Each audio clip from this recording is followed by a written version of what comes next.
Сәлем достар. Бір жыл бұрын шыққан және ең көп сатылған смартфондардың бірі Galaxy Samsung A50. Бір-екі ай бұрын Samsung Galaxy A51 шықты. Не ол? Қандай айырмашылықтар бар?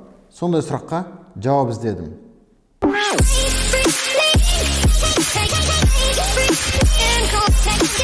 Дизайн жағынан A50 фронталды камерасы тамшы болса, енді A51 смартфонда нүкте. Бұндай нүкте кейінгі смартфондарда болады. A71, Note 10, S20, S20 Ultra. Тағда A50-ден гөрі астында жақтауы жіңішке. Флагман смартфондар сияқты сол үшін экран алаңы үлкен болып шықты. Super AMOLED дисплей диагоналі 6,5 дюйм. Артқы жағы бұрынғыдай пластик, жақтауы да пластик. Тек бір камераға артық. Өзгерткені артқы жағында әдемі құрылымды сурет ретінде салынған. Samsung деген жазуы бұрын ортасында болса, A51-де төмен түсіп тастаған. Өзгеріс байқалады, бірақ қаптама кигізсе, A50-ден тек камера саны арқылы байқалады. Жалпы сыртқы беті бірдей.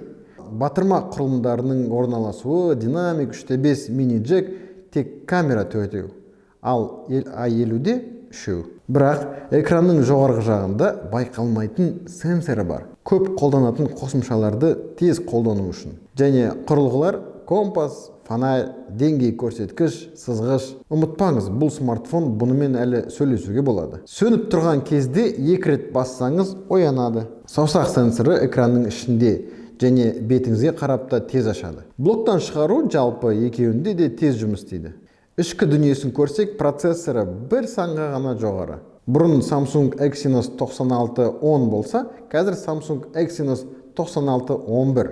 Жұмыс істесеңіз, ойын ойнасаңыз күштері бірдей болады. Бағасына келсек, қазіргі уақытта A51 464-116 мың теңге, ал A51 628 133 мың теңге. Antutu тестін қоссақ, айырмашылығын көреміз. 165 мың және 179 мың. Айырмашылығы бар 8%. Операциялық жүйесі A50-де Android 9, ал A51-де 10. Бірақ ол біраз уақытта жаңартылып 10 болуы мүмкін. Және ең жақсы бұл камерасы.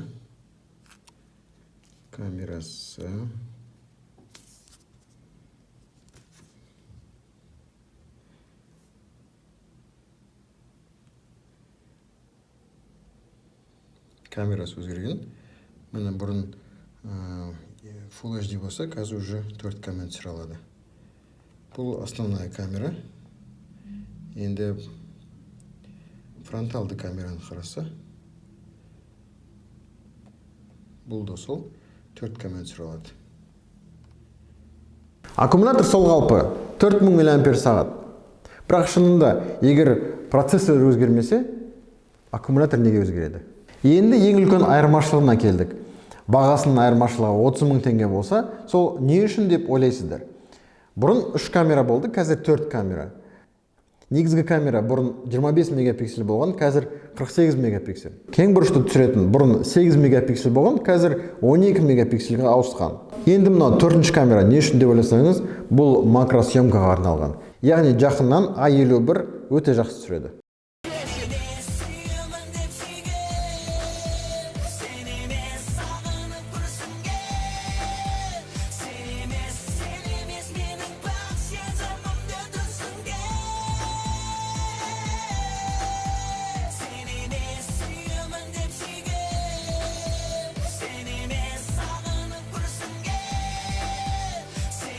Алдыңғы фронталды камерада өзгерген.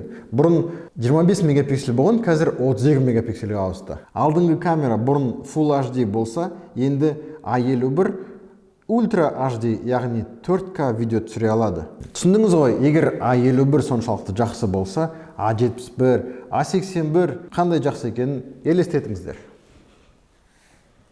Камера түсіргенде экран ондай. Сосын ондай көмекші бар. Бұлай білмесең қайда қоятын. Көмектеседі қалай қоятын.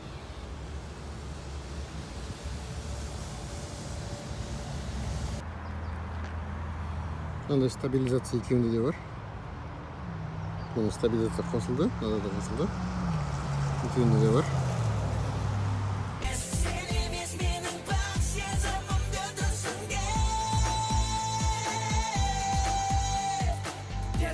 В руках она, ему не даст на слуги, сводят с ума. Липкие пальцы, грязные танцы, вырваться оттуда никакого шанса.